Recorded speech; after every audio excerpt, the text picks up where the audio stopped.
Hello, everybody, and welcome back to another edition of To The Point podcast. Everybody's doing well on this beautiful Friday. And today we're doing something a little different, a special podcast, another roundtable of sorts, where we're going to dive into the Atlantic Division in the NHL. You know, it's August. Why not talk hockey? Makes perfect sense. So today I'm going to be joined by three of my good friends. And I'll start off by introducing the co-host of the Breaking Bad podcast. You guys know him well. Many love him, some don't, but he's back again nonetheless. Shamus Fillmore. Shay, good to have you back on. Hey, thanks, buddy. No, it's good to be back on. I must be saying something right if I keep getting invited back to these roundtables. So, that's usually a good sign. But I'm excited to have two new guys on here, and excited to talk some Atlantic hockey. So should be fun. Yeah, absolutely. Next up is he's one of the best gym teachers out there. He's big Montreal fan. What else could I say about him? Great golfer. Handicap keeps going down by the day. Who doesn't enjoy a summer more than Cole Mcdonald as a teacher? So Cole, thanks for coming on the podcast, and I really appreciate you taking some of your Friday to join us today. No trouble, Jug. Hard to fit my schedule there. Had a busy summer, but nice to get on here and talk some Habs. Yeah, no, they've done a lot lately, so I have lots to discuss in that arena. And last but certainly not least, he is the founder, the creator of Campbell Cognitive Therapy. Good friend, former great hockey player, very knowledgeable on the sport. It's Rankyn Campbell. Rank, I've wanted to have you on for a while, and it's great that we can finally find a time to do this. Yeah, no, thanks a lot.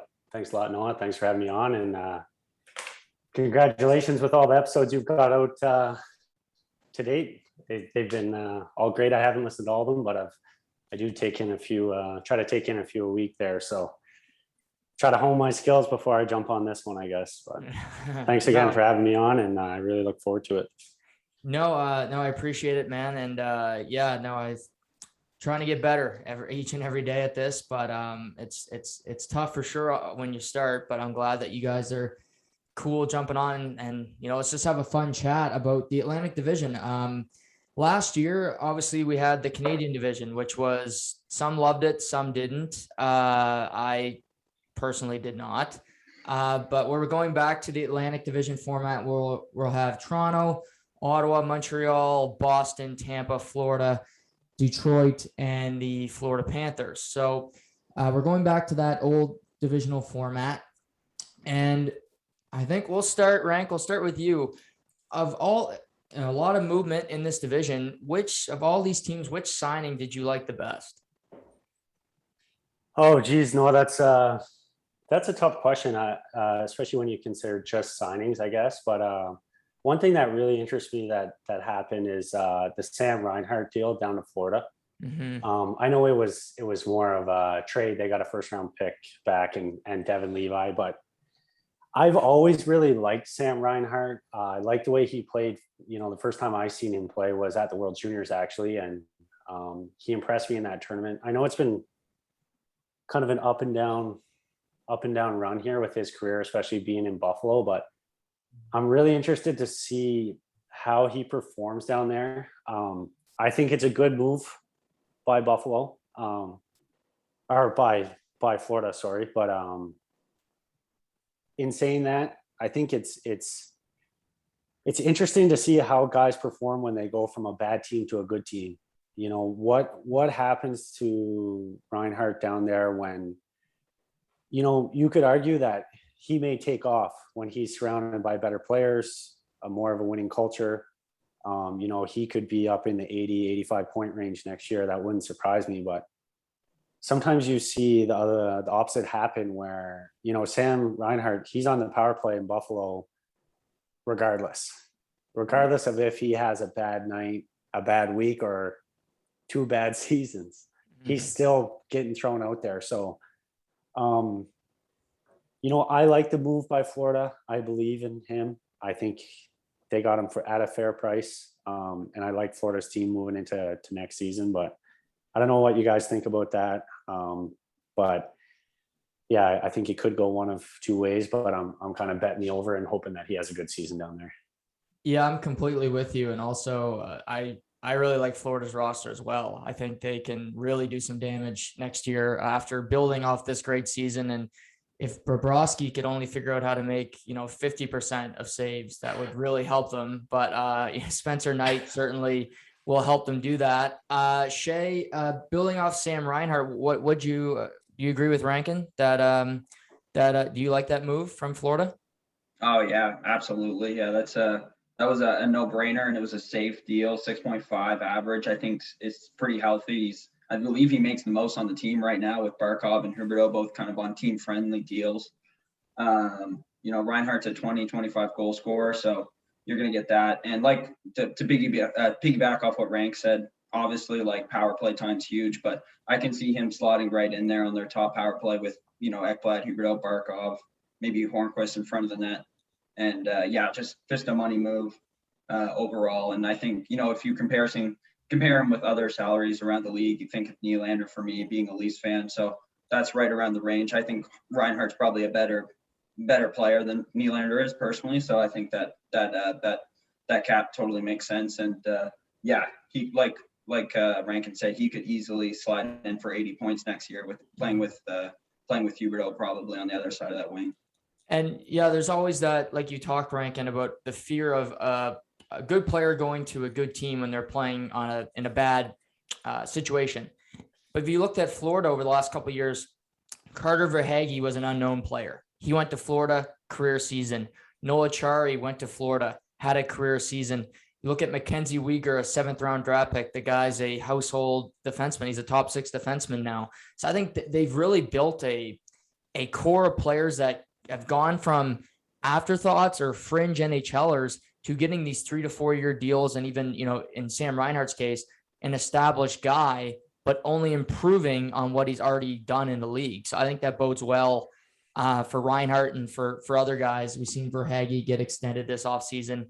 Sam Bennett is another guy who's had a lot of success down there after getting traded.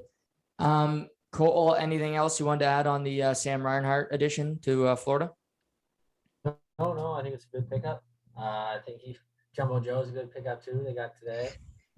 I don't know. I like Bennett too. They got Bennett and Montour last year for like a 2nd and 3rd round pick, but it's a good deal now if you look at it because they got to hold on to these guys for 3 or 4 years at reasonable deals. Same with Reinhart, reasonable deal, 6.5. You're not paying a guy crazy like Shamus said. He's the highest guy. He's the highest forward. I think Ekblad might make more. Mm-hmm. And I guess the goalie makes like $20 million. But besides for that, like they have really good deals. Like they had a good off season, I think. Yeah. So Cole, just after that, what was your favorite move of the offseason out of this division? Like I said, I like the Reinhart one, but I know Boston got Hall last year, but to retain him at that money, 4 years, $6 million, former first overall pick. I think it's a great move. They got Hall for sure, I think. Like just good value, good player. The spotlight's not on him. I think like he's 2 or 3 years away from that MVP season, and right. I think it's a good signing there, really, just to retain him at that money. So with Krejci gone to the Czech Republic, who do you see him playing with next year? Who's his center iceman? I don't know. Maybe Foligno. They put him in the middle. Coyle. I don't know. Who's their second liner usually there? Yeah, it would be Coyle likely because they lost Sean Corrali as well. He's more of a depth guy. But they always look at Boston. They seem to have. They're like Tampa. They have guys that push through. Colton. You mentioned like Trent Frederick. I think has more there. Like he's a tough kid, but I think he's got a little bit more in the tank. But I like the addition of Taylor Hall as well. Rankyn, what'd you make of Boston bringing back number 4? Well, I think Cole brings up a good point that, I think we've learned now that Taylor Hall may be better in a secondary role. It's not a knock against him. He's been a solid NHL player, like Cole said, and former MVP, right? So the man has the skill set.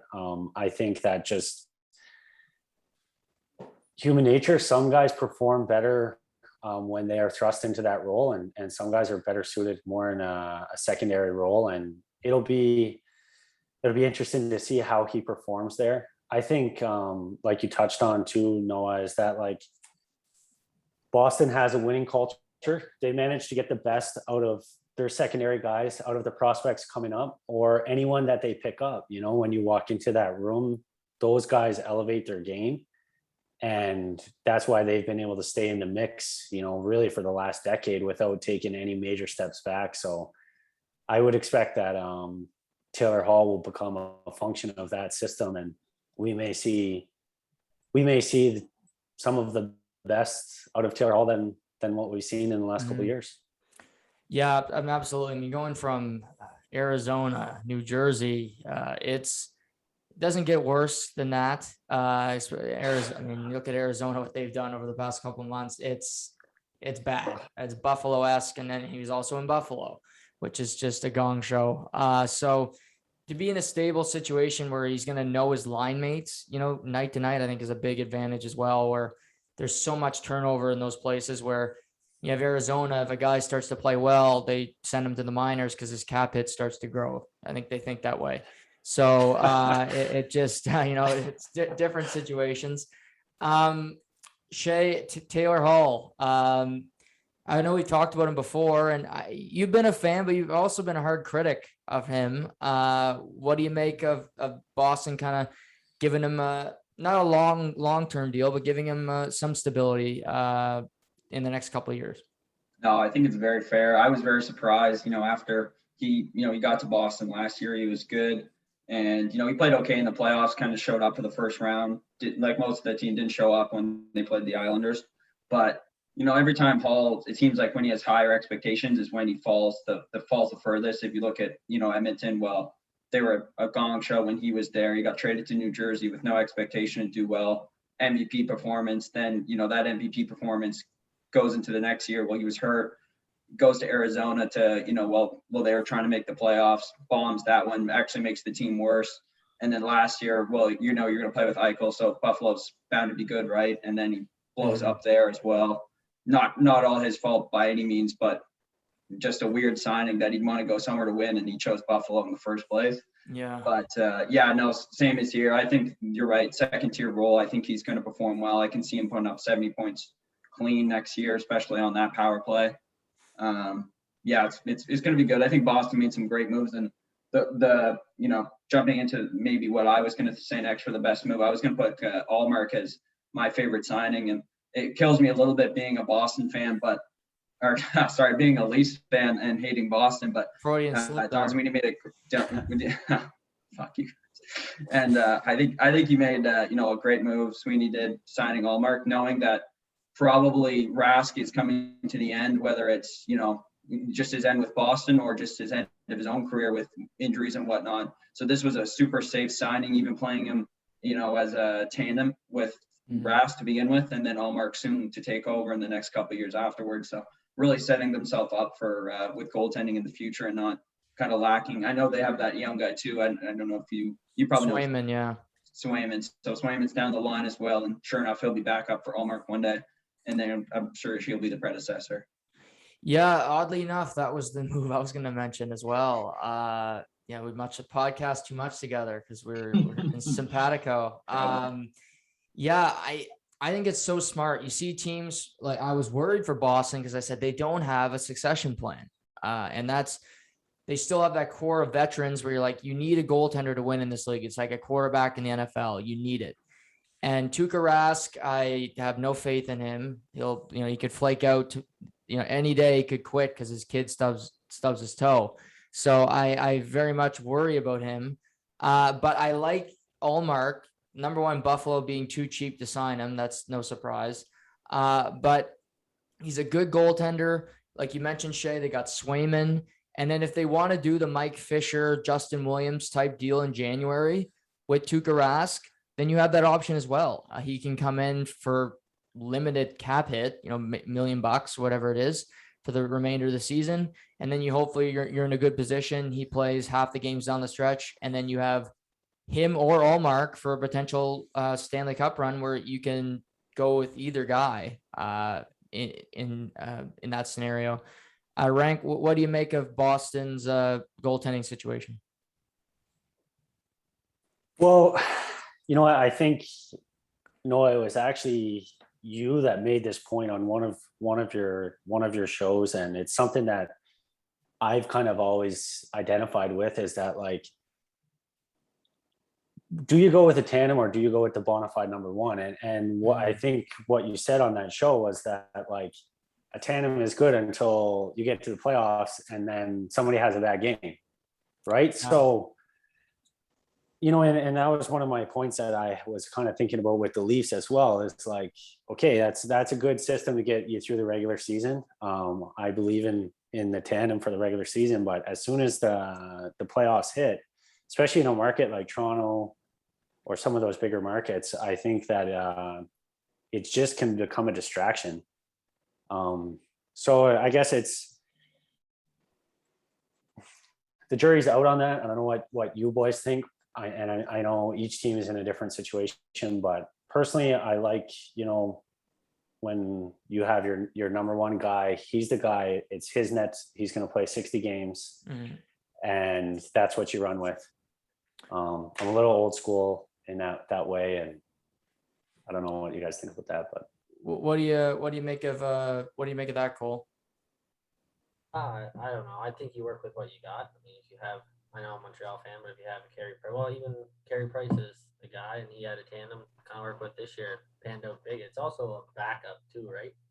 Price gets hurt, and you have Allen there that can play a number one. You're not throwing a duster into the net that's going to lose the games. Like, I think Boston's just a big switch. Like, you had Rask and Halak. You had Rask there a lot of years. They kind of had their goalie set in stone. Now this is a test.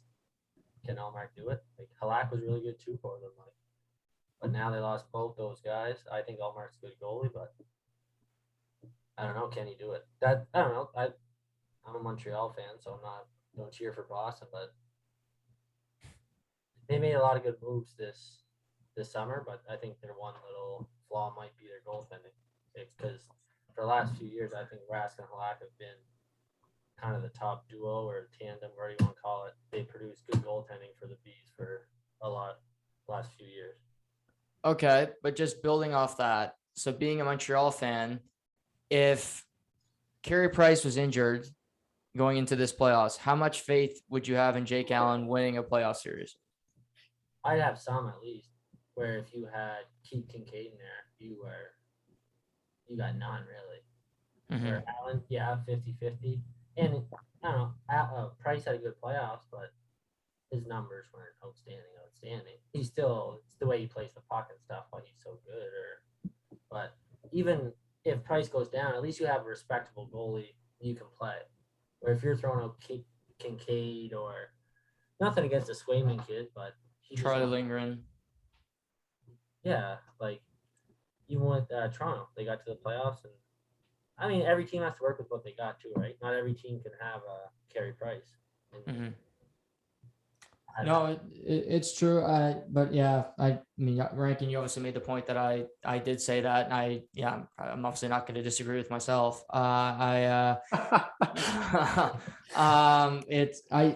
If you can get that number one, I think it's vital, because it's like having two quarterbacks. If a head coach says, I'm confident in either guy, you're not confident in any of them, because you start a guy one game, then you switch. We saw with Vegas, they go to Leonard, and then they go back to Fleury in game 5, which made no sense to me after Leonard wins. And then the series is over. And I just think having a stable net is so important, because you can look behind over your shoulder and have some competition, but Marty Brodeur wasn't worried about Scott Clemenson, and it worked out, pretty good for him. No, I think you need to consider the market. Okay, and to follow up on that point, the tandem works in Carolina because if Mrazek last year has a bad game, it's not front page news. Right. The tandem is much harder to run in a tough market, I think. So and I think a GM's got to build their team for their market too. Very important. Yeah, no, very, very good point. Because yeah, if you're a Toronto or a Montreal and you have a goalie you have two goalies that are shaky and you're losing 2-3 times a week, it's going to be news. You're going to hear, TSN talks about Toronto enough anyway. So you're going to even hear more stories about what's going on there. Before we pivot into moves that we didn't like, we have a big Montreal fan and a big Toronto fan. And Rank, I know back in the day you were kind of a Leaf fan, but where do you? We've talked hockey, but where do you sit now? Are you kind of just a hockey fan, or do you lean a certain team now? Well, I've always liked the Kings. I think I liked the Kings when they started winning their cups there for sure. But I like that market. I like the big market, and I think it's cool that hockey's down there. And I definitely like to see the Canadian teams do well, most of them as well too. But I like to cheer for certain players that I like to, and certain executives, I think. So I'm not as die hard with one team as maybe I once was, but right. So yeah, well, let's talk about Toronto and Montreal, just their general off seasons, because we got two big fans here. We'll start with the team that beat the other in the playoffs. We'll start with Montreal. Cole, what did you make of Montreal's off-season pros and cons? I think a lot of pros, really. I think with Weber going down, I don't know. I think they addressed that well with Savard. A lot of it goes with money. I mean, if they paid him too much, I wouldn't have liked the deal, but 3.5 for 4 years is a very good contract, I think. He's not as good as Weber, but I think he fills that void for a reasonable price. I like Hoffman a lot too. We haven't had scoring for many years, and he's a guy that can help the power play, I think, and jump in your top two lines. Paquette and Perreault, I think they're good. You're not paying them anything, less than $1 million. I think those good fourth liners. Maybe Paquette can hop up, kind of take some of that defensive role, that take a bit of the void that left with Deneau. Deneau leaving hurts for sure. He's very good defensively in the room. I mean, gives you no trouble, and he's very good defensively. Tatar, have a good one in New Jersey, but I'm glad he's off the books, honestly. Perry, though, I really didn't miss Perry, and I think he was a great signing. I knew he's a good player, but until he played in Montreal, I didn't respect him as much as I did. Right. Very good for them. Yeah, no, that's about it. Yeah. So Shay, you being the Montreal hater, but you did root for them in the Cup final, which was strange to me. Oh, Canadian squad. Well, Canadian squad, you got to root for your country, not for the team. Your country. They have more Europeans and Canadians on their roster, but nevertheless, what did you make of their offseason? Yeah, I'm not as optimistic as Cole. I look at it like I outweigh the loss with the gains, and to me, losing Weber, if not just for the year, for forever, is going to be a huge loss. Savard can't fill that gap whatsoever. And then for me, it's down the middle. Losing Deneau, and maybe you guys can answer this. He was offered 5.5 at the beginning of the year and didn't take it, but then took it with LA. Why let him go for 5.5 now if that's what he wanted? He was the one who rejected the deal at the beginning of the year. So I'm just wondering what happened towards the end of the year that made him leave. From my understanding, well, he was offered 5 at 5.5 in Montreal. He did get an extra year in LA, so that comes into play. And I'm not sure if Montreal was willing to give him 5.5 after the playoffs, because they might be a little bit, irked that he didn't take it originally. And you look at his regular season, the guy was Aki Berg, and it wasn't going well for him. But I think Shay, that extra year definitely played a big role. And then they didn't have a ton of money to spend, and to be honest, I'm not giving them that much money. If I'm the general manager, I love his value, but the guy brings zero to the table offensively. Zero. He had 1 goal in the entire playoffs. And I get it's great to have a third line shutdown line, but Tampa had a third line where Blake Coleman and Barclay Goodrow were defensively stout, yet they score goals. Deneau, Gallagher, that line was basically irrelevant when it comes to creating scoring opportunities. And I think that would have scared me. I don't blame Bergevin for not signing him to that deal. Yeah, the only thing I think it leaves him without is a solid second line centerman. Suzuki's being bred to be that number 1 guy, but I don't think Kotkaniemi's ready, and I don't know, maybe in the future, and maybe give him another couple of years to be that second line centerman, but right now they just kind of miss him. So a little bit of a head scratcher when they signed Hoffman, because I feel like they have enough wingers, at least skilled wingers. So I was a little surprised at that. And like you said, like Perreault and Paquette are both good players, but kind of bums, to be honest. Like throw on the 4th line. That's all they're really there for. Cole, would you have given Deneau 5.5, 6 million? I think I probably would have offered him that last year, right? But last year he's your first line center, and I think maybe Suzuki kind of just took the money out of his pocket. Suzuki outplayed him.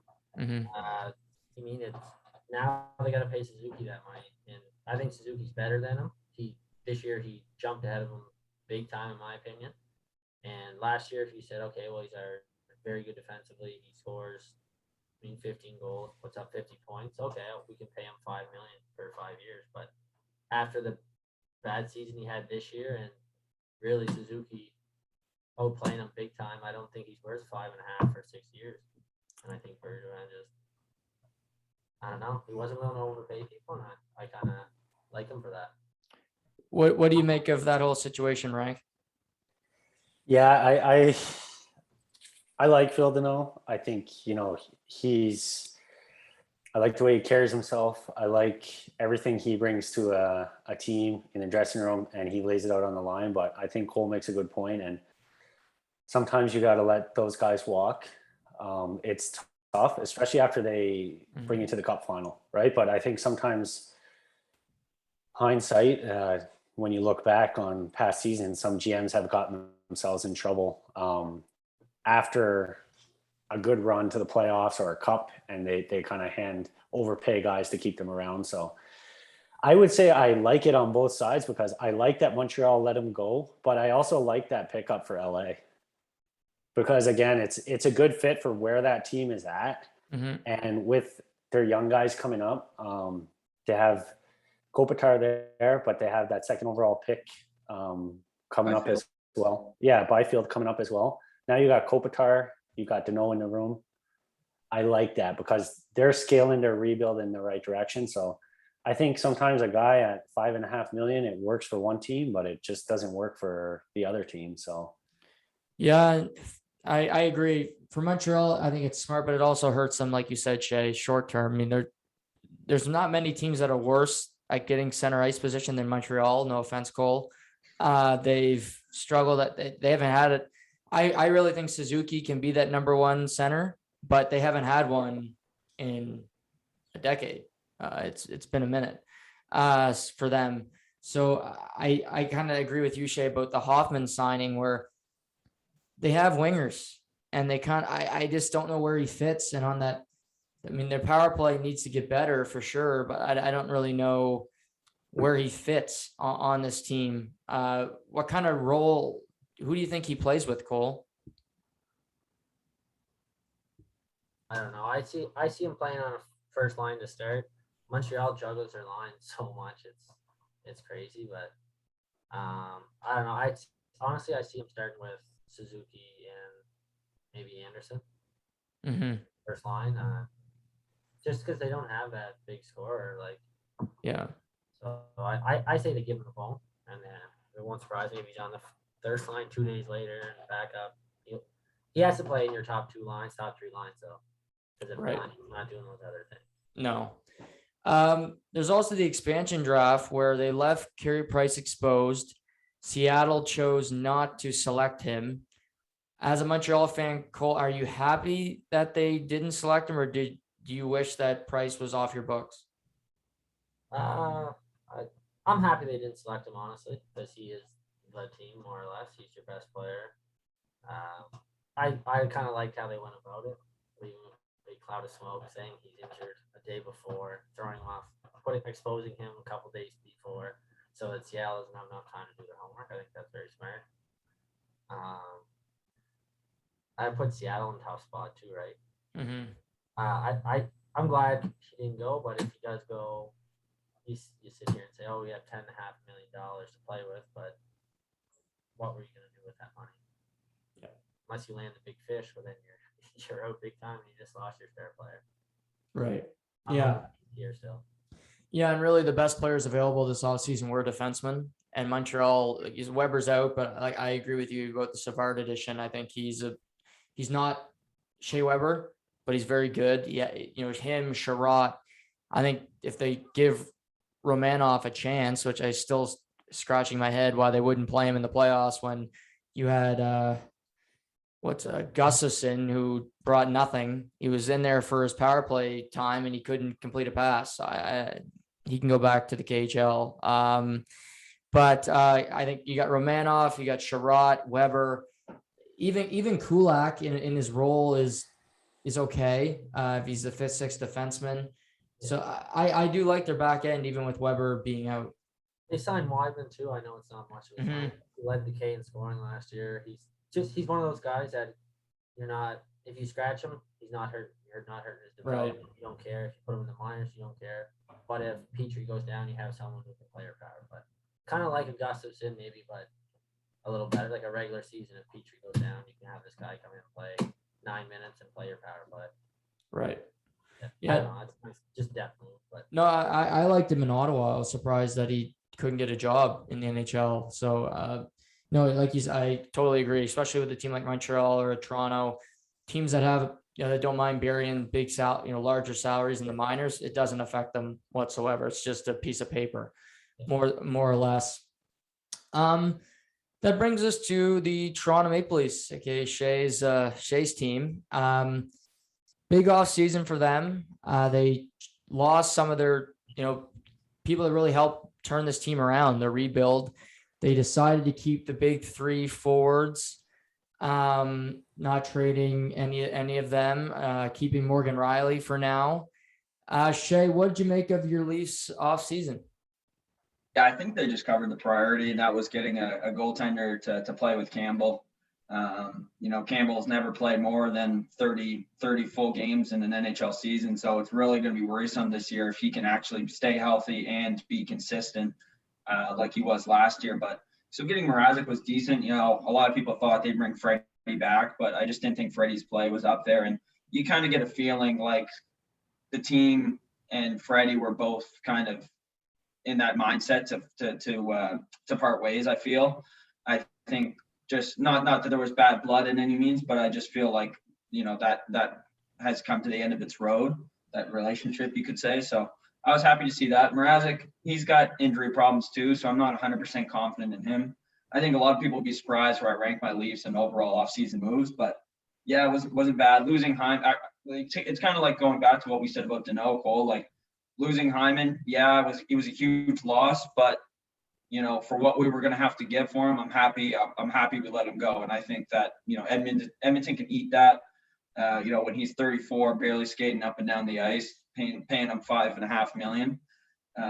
Obviously, it sucks to see him go. Like you said, Juggy, he was a guy who really brought this team around, part of that core rebuild, and he's going to be missed. I think Bogosian leaving too is going to be a huge loss. To see him sign 3 years at a really, really good rate in Tampa really kind of cuts a little deeper, because it basically means he had no confidence that Toronto was going to, actually do something. Probably felt that sting from when Montreal slapped them in the face in Game 7. But no, I like their moves, and they pick up a couple Boston offshore bums like Kasha and Nick Ritchie, who Ritchie's not going to be the best player on the team, but he's going to do Hyman's job on the power play, and that's sit in front of the net, deflect pucks, good around the net.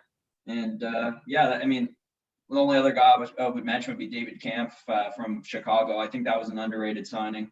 It's going to be the 4th liner that, really good penalty killer. Going to be quiet, but I think it's going to make a huge impact in the bottom 6. Yeah, I forgot to mention, one of the best character people in all of hockey, Josh Hosang. What'd you make of him getting a pro tryout? I hope he doesn't play on the team one bit. I have nothing really against him, but anyone who wears 66 is just too confident for their own well-being. Yeah. So, maybe he's back in Russia next year. Who knows? And we'll see. Right. Talking about tandems throughout this podcast, Rank, this is clearly a tandem team where you got Mrazek, who's been in a tandem in Carolina, Campbell, who's been a lifetime backup since really going through tough times in Dallas, where he was looked at as their future, then finding his game again after time in the coast in the AHL in LA.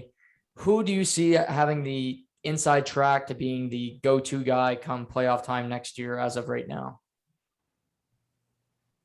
Oh, geez. I don't know. I think it's anyone's net, right? That's the way a tandem is. That's how it's defined, is like it's anyone's net to win. And I think those are both solid goaltenders, and I personally, I like Kyle Dubas.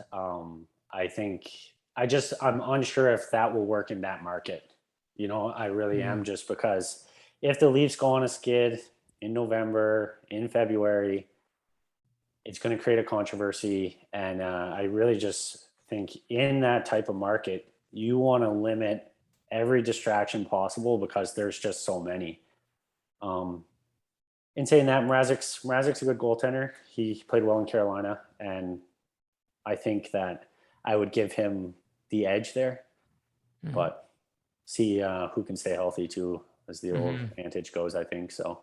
Yeah, I think if I'm Toronto, I'm also looking come training camp time. If a goalie gets waived that has a one-way contract, I would take that goalie and try to put him in the minors, because I don't trust Jack Campbell to stay healthy whatsoever.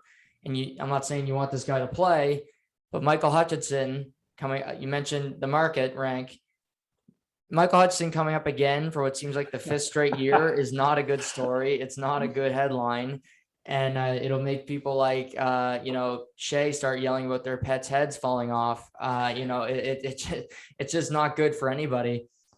Hyman leaving Cole, same type contract as Deneau. They play similar. Obviously, Hyman's a winger, but they do similar things. Do you think Dubas made the right call in letting Hyman walk? Yeah, I don't think it's a tough one. Like his hands are tied. Like Rankin said earlier, $5 million works for one team, but it doesn't for another. Toronto's strapped. They put their own gun to their head with those 3 contracts. But I think it's just gonna hurt them. Hyman walking he's their glue guy. I think they lost a lot. I don't think they replaced what they lost. Same as Montreal, but I do like Richie. I think Richie's gonna step up for some of that. I think that was a great deal that Richie won. 2.5. He wore an A in Boston. He does the stuff that people in the Leaf sweater won't do. I mean, I like Muzzin. He kind of has some balls, but Richie will go to the tough areas. He'll drop the mitts. Toronto doesn't have that identity, and I think Richie was a good. I mean, same with money value. He's not worth the 5.5. He's not as good as Hyman, but he brings something else in for half the value. So I think that was a good fill in for Dubas, honestly. Yeah, I agree 100%, Cole. And he scored 15 goals last year in 56 games. I think I don't think, it'd be at the end of the season, that may not be a downgrade from Hyman. Yeah, I think you could be right for sure. Depending on how you mentioned players flipping scenarios, does Hyman gel with McDavid as well as he did with Matthews and Marner? We can say it'll be great, but we don't know. I mean, it's still, McDavid's a hell of a lot faster than Austin Matthews or Mitch Marner. That's something, to remember. We're talking about his 30-year-old legs. You got to keep up with him, with Leon. It's not an easy task. But yeah, I like Richie too. Cole mentioned, he brings something that the Leafs really don't have. They have a lot of skill. They lack character. And I think Richie really brings that to the table. Kampf is another guy that I think can bring that. If they want him to be a third line center that scores goals, I think they're missing the boat on that because he's never done that in his career. So that's a little bit worrisome for me, especially playing with a guy like Mikheyev or Engvall, because both those guys, have better, they have stone hands. So that's tough. So saying that, Rank, you see their core, their salaries, they have those big three forwards. And you mentioned you like Kyle Dubas. He signed them to all these big deals, giving them basically whatever they wanted, and letting them do what they want. And it's a big reason why Hyman's gone, why Bogosian is gone. And I think I think their team is worse right now than it was at the beginning of last year. That's just my opinion, but that's how I look at this team. Do you think keeping the three going into next season was the right call? Well, I honestly think if you're going to evaluate Kyle Dubas, you have to look back on the last couple of years and the chance that he's given his club to win. Mm-hmm. And to me, and again, I don't know how you guys define it, but like, what's a GM's job? A GM's job to me is to get your team to the dance and give them a realistic chance of making some noise. And he did that last season, and he pulled out the stops. He brought in your Folignos. He even went out and got out third string goalies like Riddick. And I think that he's taken a lot of heat for these contracts, and he's not a great negotiator, maybe, but at the end of the day, I don't hang anything that happened on Kyle Dubas last year. I think he gave that team a very good chance to win, especially in that division. And now, because they didn't make those wins happen the last 3 seasons, it appears that he's a bad GM because they haven't gone past the first round. But I would just like to, I'm not saying he's perfect, but I would like to defend him a little bit there on that note. I think. Thank you, Rankin. Great. To be fair, Rank, I'm actually going to agree with you. And that's probably going to shock Shamus, but this is on the players. This is on Matthews, Marner, John Tavares, who gets a free pass every year for having one of the worst contracts in the NHL. You said you got Foligno, you went out, you got Riddick, you provided a team that had balance, that had really, and you're playing Montreal. Montreal won the series, and I thought Montreal had a really good team. I talked about that a lot on the podcast last year, but 9 out of 10 people would have said Toronto beats Montreal. You had them up 3-1 on the brink, and Austin Matthews and Mitch Marner were Casper, the ghost. They were, you can shoot 10 pucks a game. If none of them go in, it's irrelevant. And I think Dubas put together a really good team last year. He added players that had some physicality. It wasn't all just skill guys, which I think he did the previous 2 years, which I did not agree with. And I'm not surprised they lost. But last year, he really did all he could for this team to win. And it was I look at Marner and Matthews, they have equal blame in my eyes. I know people are blaming Marner the most. Matthews did just as little as Mitch Marner in that series when it comes to ultimately winning. And maybe we're not, it doesn't sound like you're a big fan of John Tavares, but, I think looking at that conversation, maybe we have to take a step back and say, is John Tavares not given enough credit for the role he plays on that team? Because when he went out of the lineup, they lost the series. But all season, you don't hear about John Tavares even anymore, even though he plays on both sides of the puck. He plays a true, honest game. And I still think that he takes, I know they got to get over the hump there, but he went out of the lineup and the team struggled. I think I agree with that. Go ahead, Cole. I agree with you guys saying Dubas did a good job helping his team make good last couple of years, and I agree with that. But he handcuffed himself so badly with those big contracts. You can't really move those contracts out. And he kind of made up his mind, or Toronto, whether it's Shanahan, whoever let him make these decisions. When they signed those 3 guys to those big deals, like $30 million or over $30 million for these 3 guys, you thought that your team is good enough to compete with this. We're giving ourselves 0 wiggle room with cap space here. So, okay, maybe we can move out a couple million here and there to bring it in, but that's on Dubas too. He put all his eggs in one basket with those guys and easily signed them. He didn't play hardball with them like he did with Nylander a little bit, and kind of Nylander is out of that discussion now. He is. Yeah. The $10 million.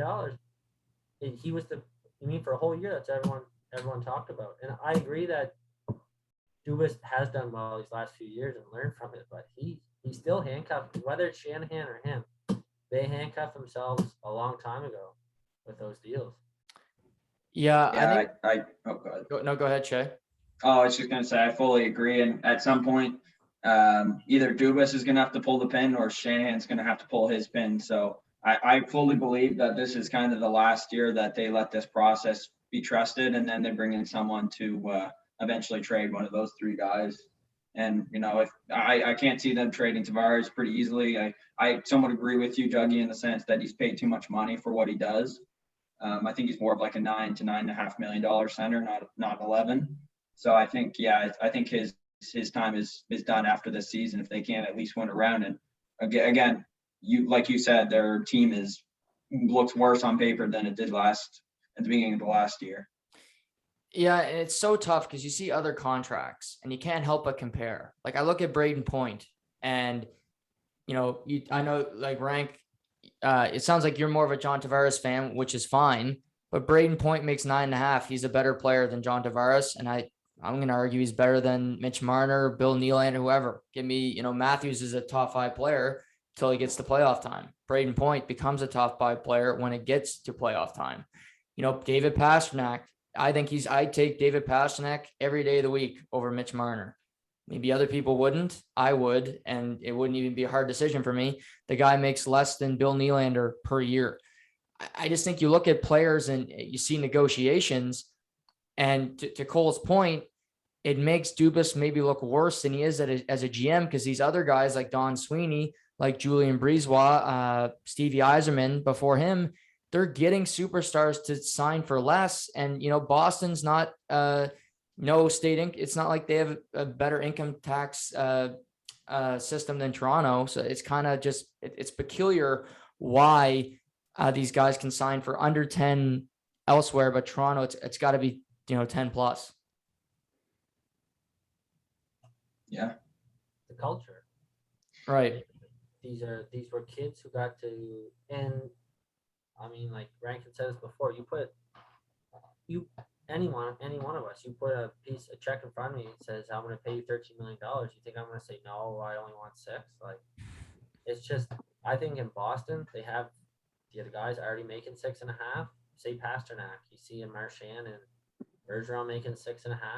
He doesn't want to go in and say, or talk to the media and say, I want 10, I want 11. Like, that just makes him look bad. So he goes in and says, well, I'm almost as good as those guys. Just some around them, I'll take that. Where in Toronto, the media, these kids had no one to compete with, right? They come onto the scene, they had no one to compare a contract with, and the media is blowing them out to be these stars. It's just Toronto, right? So they're telling him he's worth Matthews, he's worth all this money. Marner, they have no one to compare. If Tavares is already on that team, making $7 million, do you think Matthews asked for 13 or 12, whatever the hell he's making? No. He might say, I want 8. To me, because I agree, Cole. You look at Colorado, Makar made 9.5, which is more than I thought he'd get, but he can't get 10 plus with McKinnon sitting there making 6.3. You can't. You just can't. And I think McKinnon can sit there and stomach 9.5 a little bit better. But if Makar's making 11, McKinnon's like, what the hell? I'm the second best player in the world. Like, get the hell out of here. It stings worse. And the same with Landeskog. You can only go so much above your best player or your best contract on your team. And I think some kids, like, I think McKinnon wants to win more than he wants a check in his pocket. Mm-hmm. He's willing to take another discount, I think, or he wants to win more than he wants the money. Yeah. Like, that's where even Boston, these young guys, maybe Pasternak sees the culture of winning, right? Oh, I want to stay here. I don't care. I don't need an extra $2 million to go to Columbus. I'll stay here and win. I'm having fun. Right. That the Toronto kids didn't really see that. It wasn't modeled for them, and they were the cock of the walk at a young age. They just kind of walked into that scenario. Yeah, great point, Cole. And I think, you're kind of tapping into like a bigger question of like, what's the best way to build a franchise when you take over? Is it really to strip it down to the absolute basement, you know, the way Edmonton did in the 2010s and the way Ottawa's doing and the way Toronto did? So, yes, you get them young studs, but like Cole said, at that time, they're walking into the negotiation room and they want their money right away. And there's nobody in that dressing room, no veteran winning guys that are like kind of keeping the cap on things, so to speak. No measuring sticks, yeah. Yeah, you know, and not only the financial aspect of that is like, how many teams that are structured that way are getting over the hump, right? Because the mantra is still strip it down, strip it down, strip it down. But like, we are still seeing those clubs that have been stripped down, got the high picks. Your Buffaloes has done it for a decade. Ottawa's doing it now. Toronto, Edmonton did it for 12 years. How many of those teams are getting over the hump? So I guess it kind of comes down to that too. Like, what's the best way to build a franchise? Yeah, no, it is a big question because it, like you said, you know, Arizona's still in that muck. Buffalo is still, they haven't got out of that rut. You can only, so many first round picks, and it just does, for some, it doesn't work. For Toronto, it's still a wait and see, but to this point, anybody who tells me that it's been a big success, I'm going to say pump the brakes. They haven't won a playoff series yet, you know? So we'll wait and see. Obviously, they'll be talked about tons heading into this season, but they've had an interesting offseason to say the least. So going back to where we started, what's a move from any of in the division that you really just didn't sit well with you this offseason? Within the division, well, I think we can't talk about the division, and it kind of it links to what we're talking about right now, actually, with another star just across the border there. But like, Buffalo, to me, like, you got to talk about Buffalo and what are they going to do with Jack Eichel, because they're in this situation. And it's not a direct answer to your question, but like, okay, you traded all these guys out again, and you're going to go back to the well again and try to do it with your first round picks, your second round picks. But who is going to bring these guys along and show them what it's like to win, to be a pro every single day? And how does that team not end up the same way that happened to Jordan Eberle and Taylor Hall and Neil Yakupov for another cycle? And we don't wake up in 4 years time from now and say, we got to trade Casey Middlestad and we got to trade these guys. So right. I know it's when a new guy gets in there, they want to get their hands on it, but something's got to happen in Buffalo, boys. Yeah, kind of like Dirk, still pissed off. Pete, I think it's the Buffalo fans chiming in here. Yeah, the Eichel one is certainly puzzling. You mentioned they traded Ristolainen, they trade Reinhart. They got Dylan Cousins still there, but he's got, like you said, he's got no mentors, nobody to look at and be like, I feel great about being here.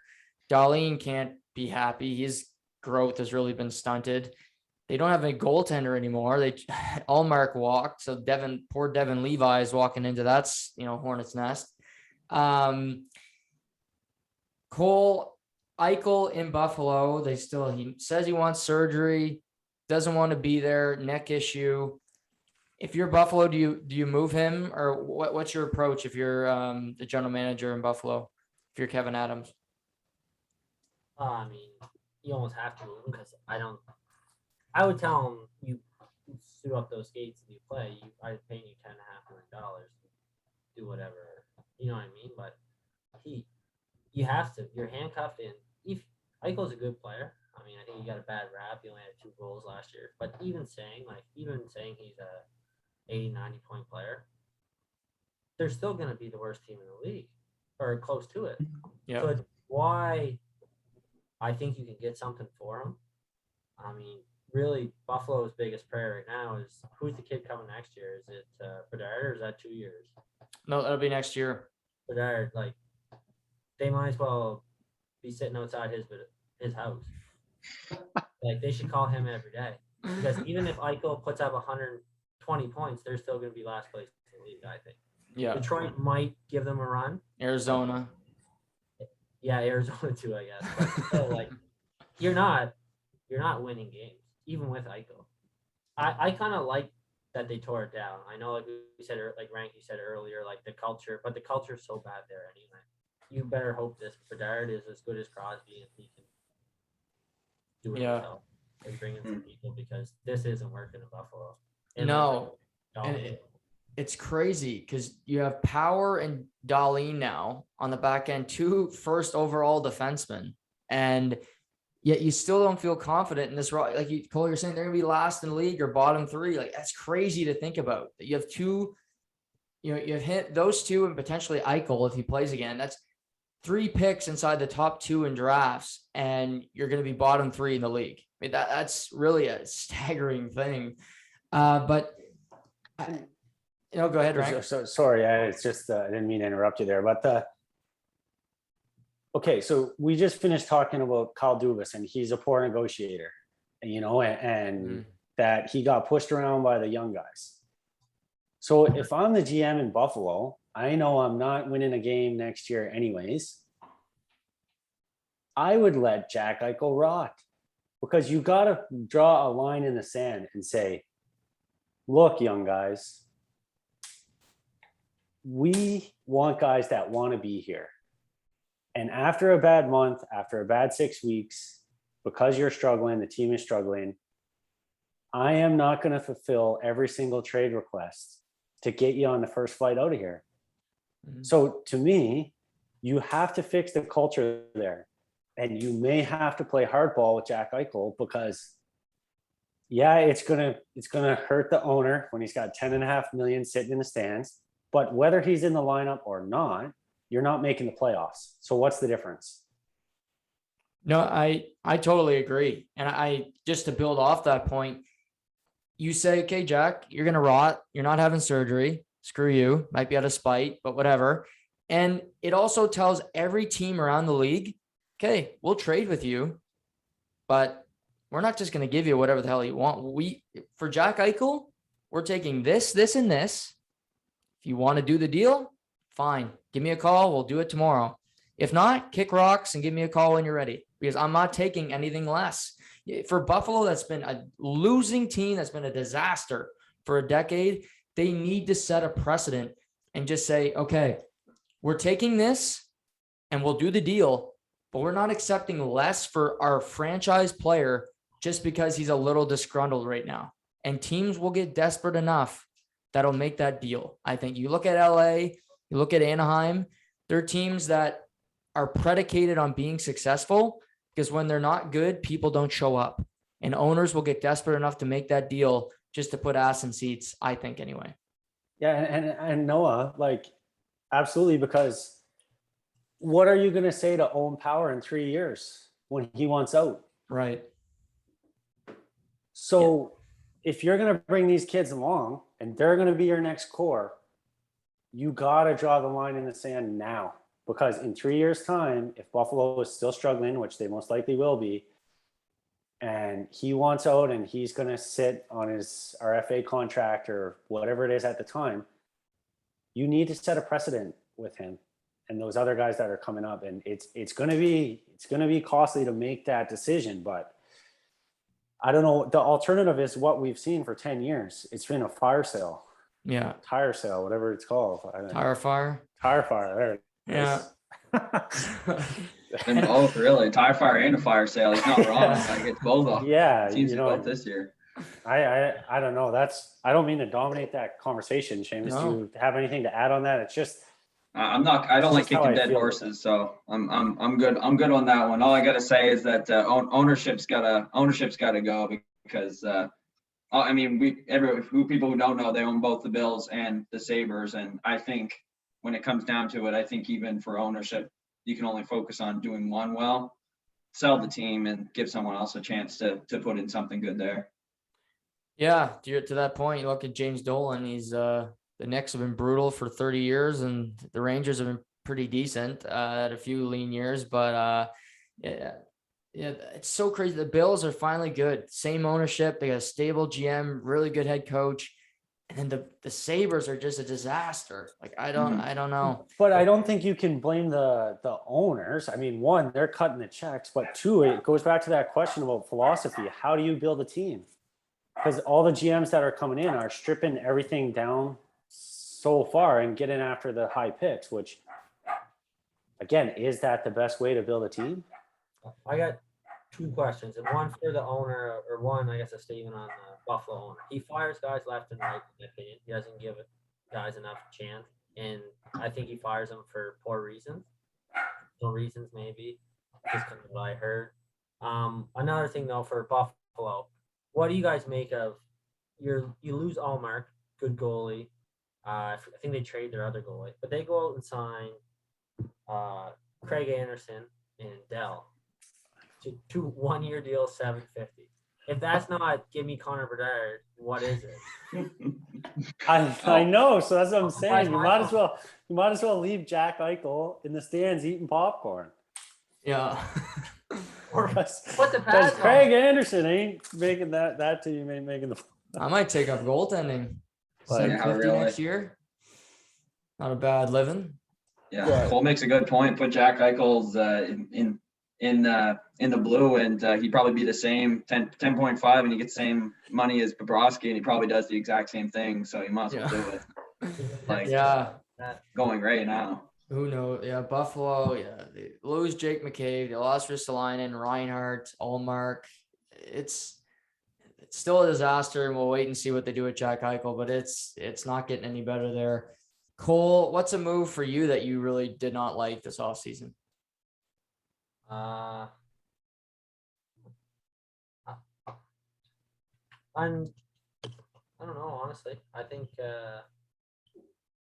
that's kind of the one I had. Like, Buffalo makes no attempts.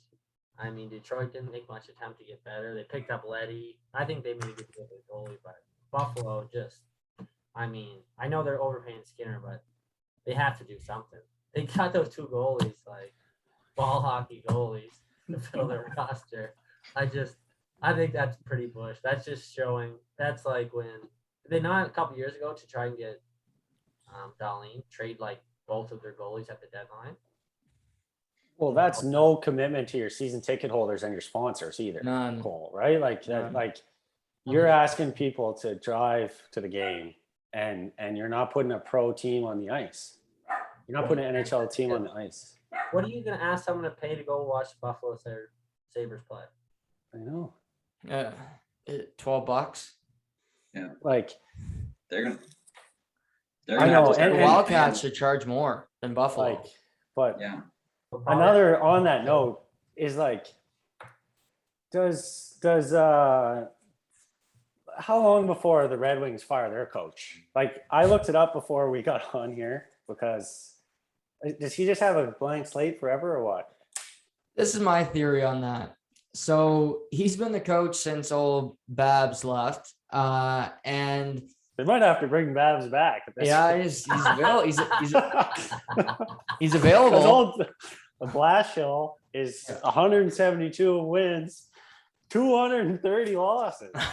It ain't looking no better for next year. But this is my thing, Rank. They know they're going to be bad for a couple more years, and I only think they're going to hire a coach that they see as being the visionary for the future when they're at least competitive. I think you see it can be tough. You know, Babs started with a really bad team. He didn't really get over the hump. I think you want to add a guy when you're at least on the rise. And to be fair, I actually really like what Detroit did this offseason. No, I don't expect them to be great, especially in this tough division. But Carolina being the cheap ass that they are, not signing Nedeljkovic makes no sense. I think the kid's a stud. I think he'll be found money.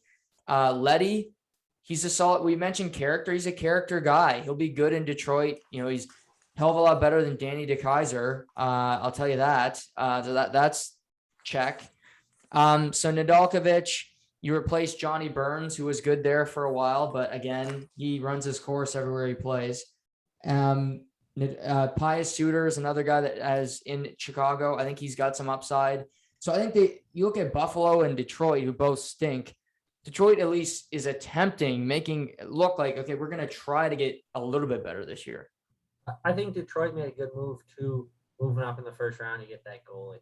Mm-hmm. 6'6" goalie. Like I don't know. I clearly don't. Stevie Y does a really good job, and I think when you do a rebuild, like Detroit's clearly in a rebuild. I like going for defensemen goalies first because they take so long to. If you look at Toronto, those forwards come out of junior and were studs in the NHL very quickly.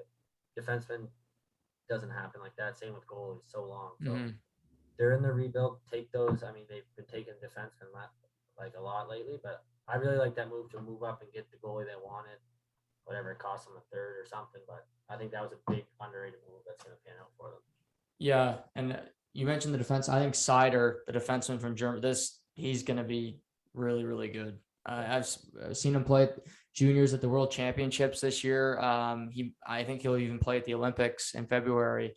Yeah. He's the real deal, and I think he's going to be a really good defenseman in the league. So, yeah, Detroit again. Rank, I know you don't like old Jeffy Blash, but maybe they make a splash higher in the next couple of years to get a coach that really can at least tell their fans we're not the losers anymore, with Blashill behind the bench, which I agree, it's not a great look.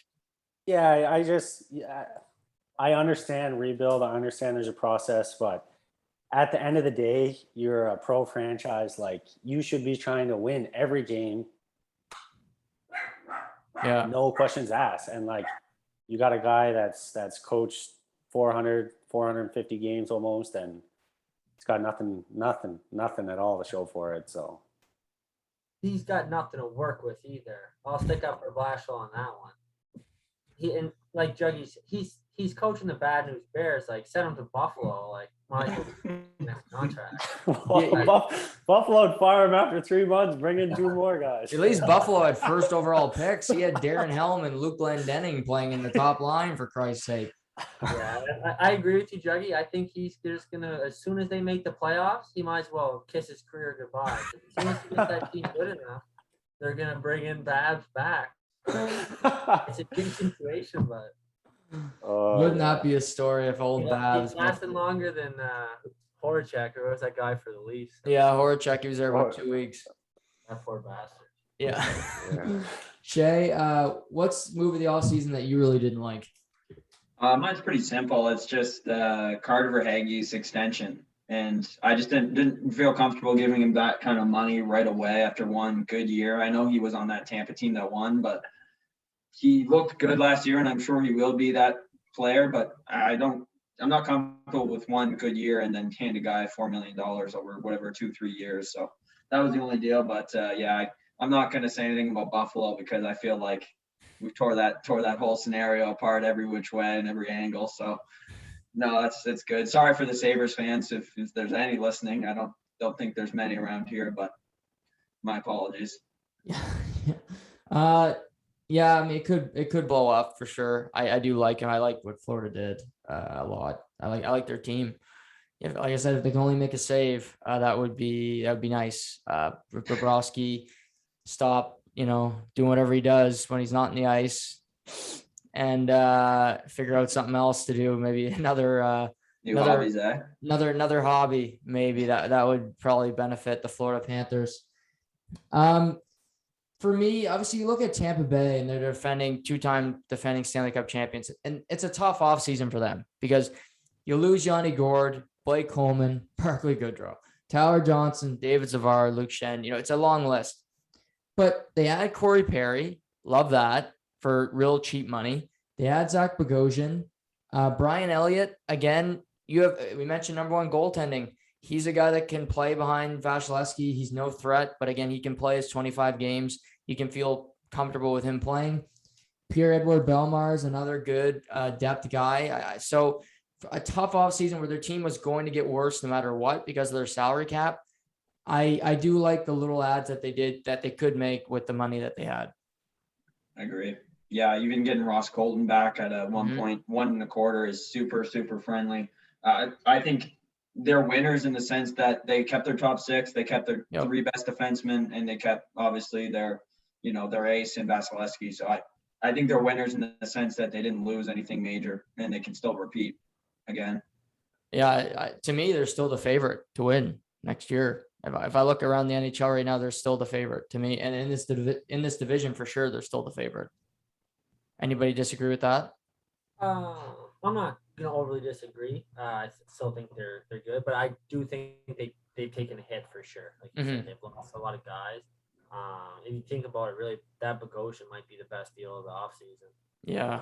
Yeah. I really like him. He's for what he money. He's going to be a good 5-6 for no money. Basically, for your minor league, like 750, whatever it is. Like I think that's a huge contract, and to get Point too. They extended Point.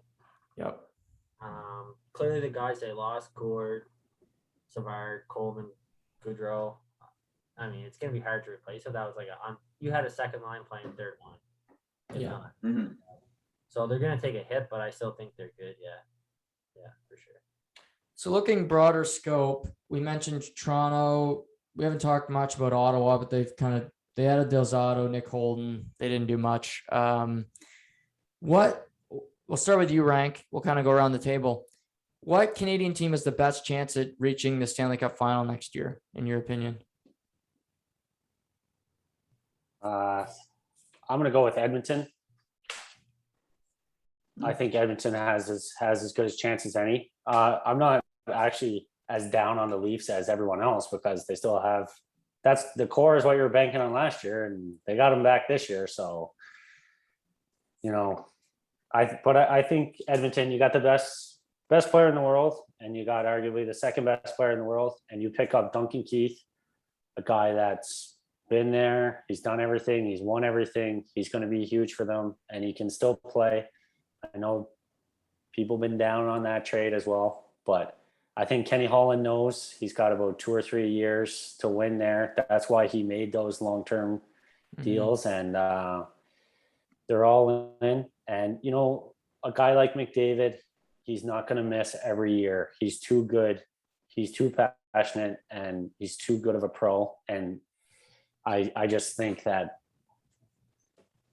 he's going to get over the hump. Eventually, if we're talking about Canadian teams, you could say the exact same thing about McKinnon, but it's hard not to bet on McDavid.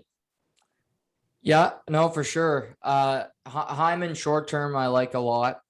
Barry coming back, I like you said, I like the Keith trade as well. Everybody hated it. I wasn't surprised, and I was very happy to take the opposite approach, like I do to most things in life. There's a lot of people joining in. I like to take the opposite opinion just for fun and to have some hatred thrown my way. But you talk about bad contracts this offseason. I don't know how he earned this, but Cody Ceci, he had one decent year in Pittsburgh. He gets 4 years. It's good for him, but there's no way in hell I'm giving him that contract after what he's done in the league. But that was a puzzler for me that he got that deal. Shay, I know you watched him closely in Toronto. You think he deserved that deal? Not necessarily, but I think they're just looking at the open market and saying, who's a guy that we can fill in for an Ethan Bear, like a defensive D-man. But yeah, it's a puzzler to me too, especially on that term for 4 years. I think it's going to be, if he has a couple bad years, that's a tough contract to get rid of. You're going to have to give up a pet, maybe prospect to throw at somebody else's way just to leave him. But yeah, I think, they lost Larson, and they probably were unsure about, Nurse's future in there. If maybe Nurse can't get the $9 million deal, well, is he going to request it to be traded, or is he going to leave? So I think they kind of Kenny Holland panicked a little bit and took him in that sense. Right. Cole, how about for you? What Canadian team has the best chance at reaching the Stanley Cup final next year? Habs got upset big time this year, the final, but no, I'm just joking. But I like Winnipeg just because they got everything. They're not super deep, and one aspect they have deep forwards, good forwards, good D. I like what they did getting Dylan, Schmidt. I think Schmidt makes a little bit too much money, but they really bolstered their defense, which was hurting them. And Hellebuck, I think, is up there with the best goalies in the league.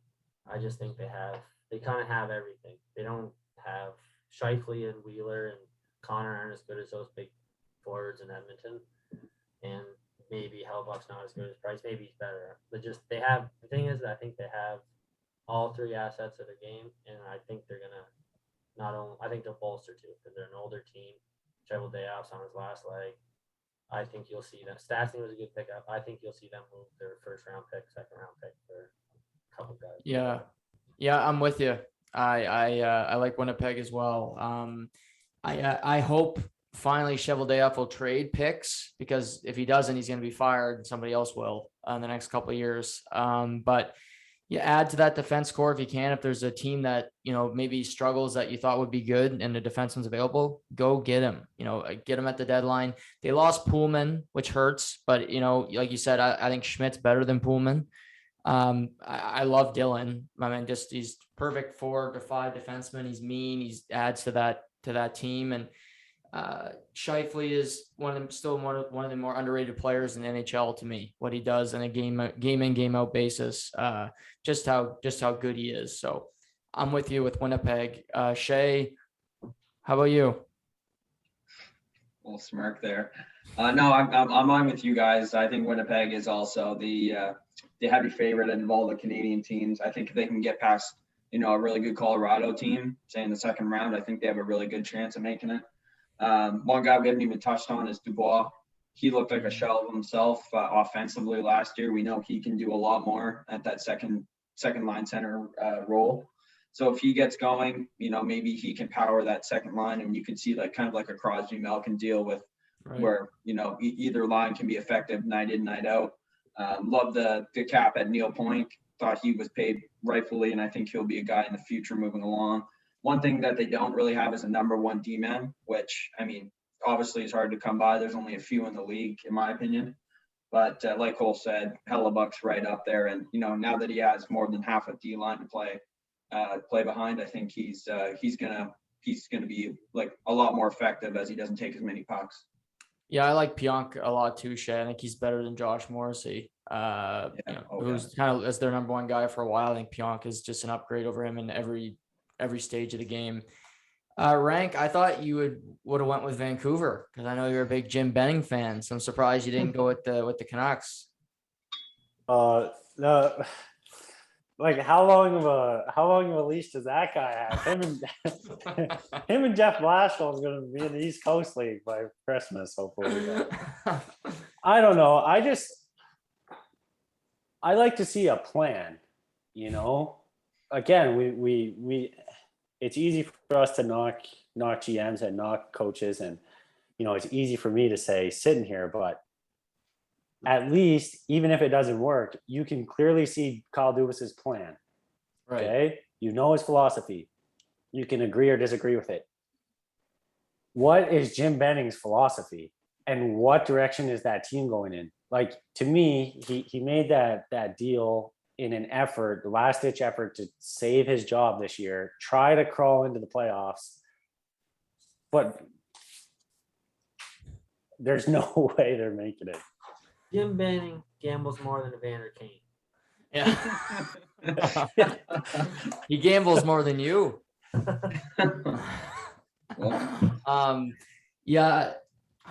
Benning he's a head scratcher, that guy. Those Roussel and those Louis Erickson, all those deals, like the fact that he got through almost entire Louis Erickson's contract and he didn't get fired is crazy to me.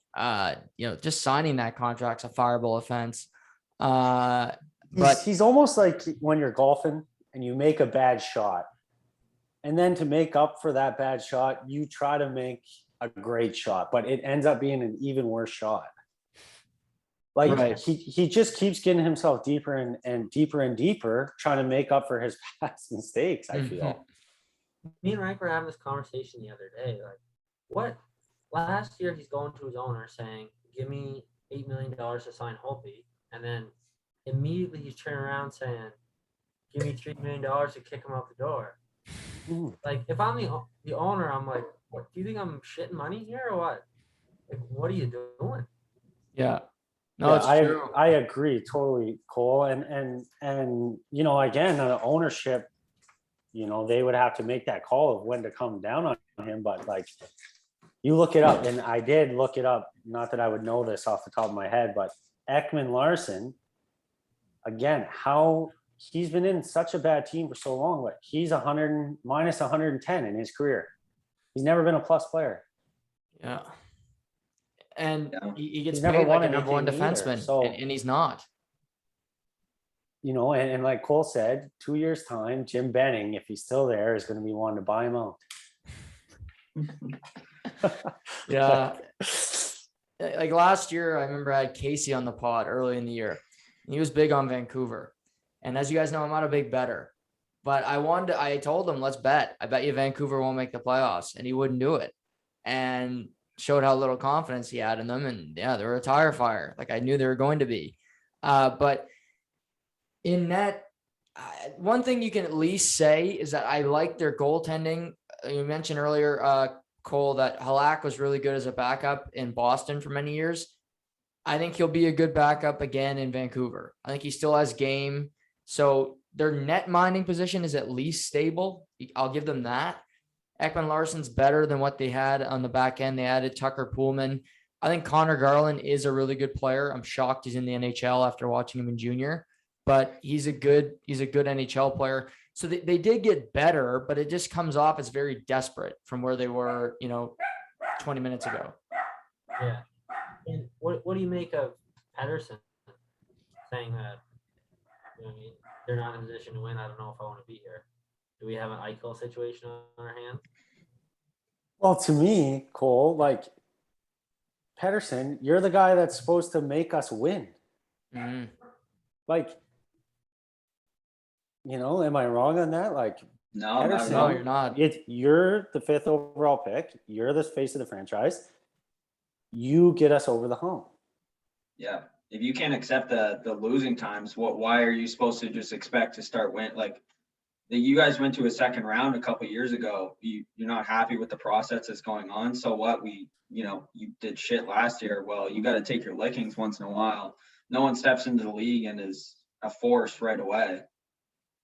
And I think he just expects that the team is going to be in a winning position after a couple of years of being there. And I mean, Juggy, you've said it time and time again. He had a shit year this year due to injury and lack of play, in my opinion. But what's he going to want? Like, he's going to go into negotiations. Oh, I want $10 million. It's kind of like, it's almost similar to the Leaf situation you brought in, Cole, because he has no one to compare himself to except maybe Bo Horvat. And I can't, off the top of my head, I don't know what Horvat makes.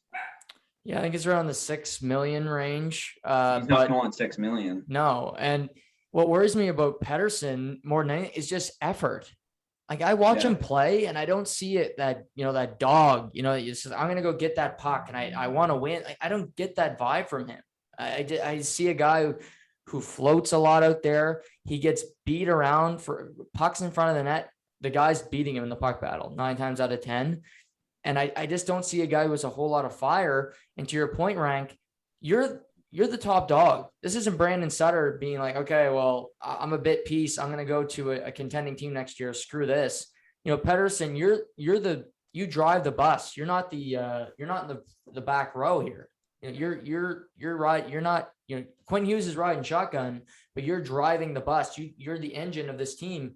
It's on you to put this team in a position to win, not to start crying about, well, maybe I'll leave because we're not winning. That's on you, buddy. Mm-hmm. But yeah, I can't, we've seen it again and again. I know the Aquilinis were really an ownership group that were afraid of the pandemic because they own a lot of hotel chains. So they weren't making a lot of money. So they didn't want to pay Benning to not work and then hire another general manager. Again, not a good reason to keep a guy on staff, but I think that's a big reason as to why it happened. But I can't see this guy being employed after this year if they miss the playoffs. And what is the goal of the organization? Are you going to keep your GM around just because you grabbed the 8th seed? Yeah. Like, how do you define success in your organization? Because, and how long, how much track or how much runway do you give a GM? How many years does he get to build his team, get the veto for losing and then say, okay, you got this many years to see if your plan works? Right. No, to me, you look at a lot of Canadian GMs, I think a shovel day off. I think Brad Tree living in Calgary is a guy I always hammer home about because I still don't know how he has a job. And Jim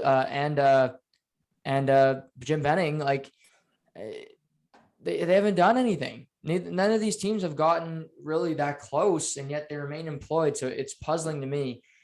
But we've had a great discussion this afternoon. It's a beautiful Friday. I really appreciate you guys taking the time out of your day to join me.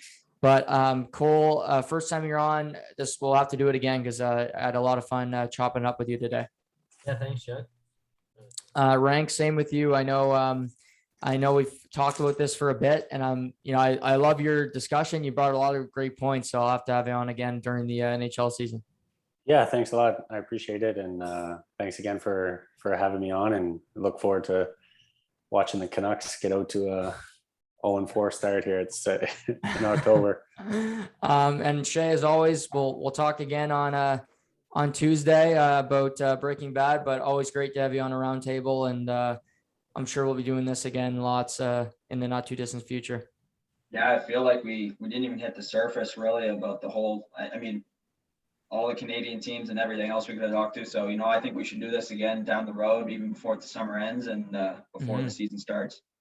Absolutely. We'll be in discussions. I'll be sending Cole some under the radar checks to get him back on the show. So, or maybe some gambling tips, and I'll send a few to Evander Kane as well. But everybody, thanks for listening. Thanks for following along as always. Have a great weekend. Take care, and we'll talk soon.